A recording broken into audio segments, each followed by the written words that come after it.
The Imagine Peace Walls project is a community initiative to work with local residents around the transformation or removal of peace walls in the Lower Old Park and Lower Cliftonville area. We conduct community surveys and community consultations with local residents living by the peace walls to gather their views on what they would like for the future of the peace walls in their area.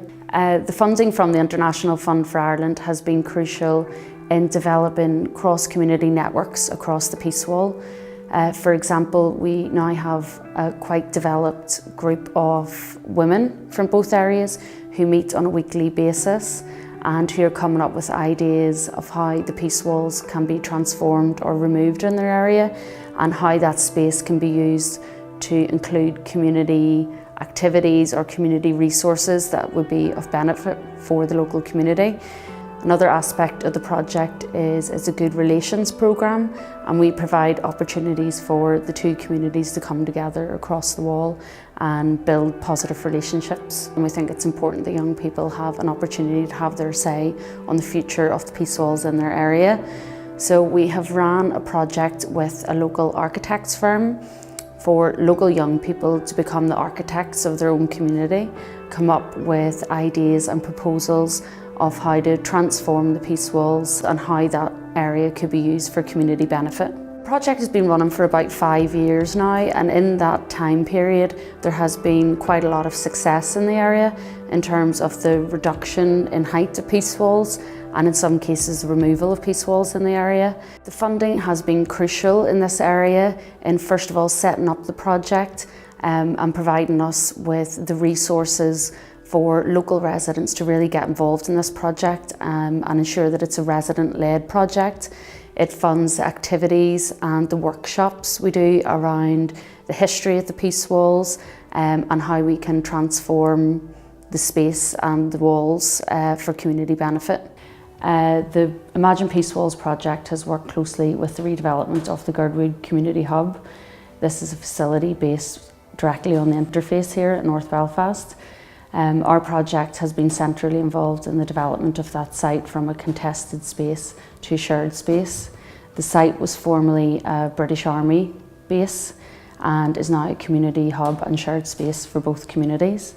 The space also was surrounded by walls and military cladding, which has now been removed.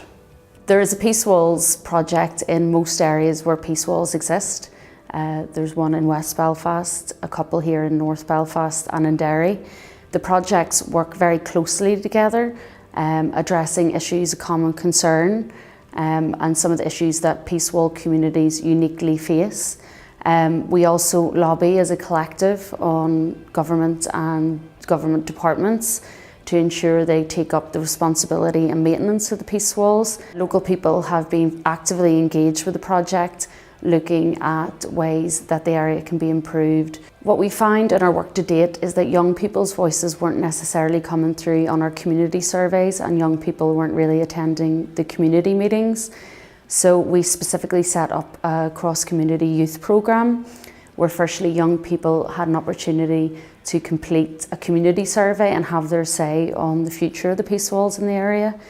The project also provided opportunities for young people to meet across the wall, take part in teamwork exercises, workshops around the history of the walls. The funding has been crucial in setting up a specific programme for young people at the interface. It's given young people a voice in what happens in their area and specifically about the future of the peace walls in their area. And it has also provided opportunities for young people to meet from both communities. Young people can live very segregated lives in interface areas where they are schooled separately and they live in exclusively separate areas. So programmes that provide opportunities for young people to get together, to meet and to have an active voice in what happens in their community is really important. It's a very active group and they have become community activists and community leaders in their area, and that wouldn't have happened without the funding through the Peace Walls programme.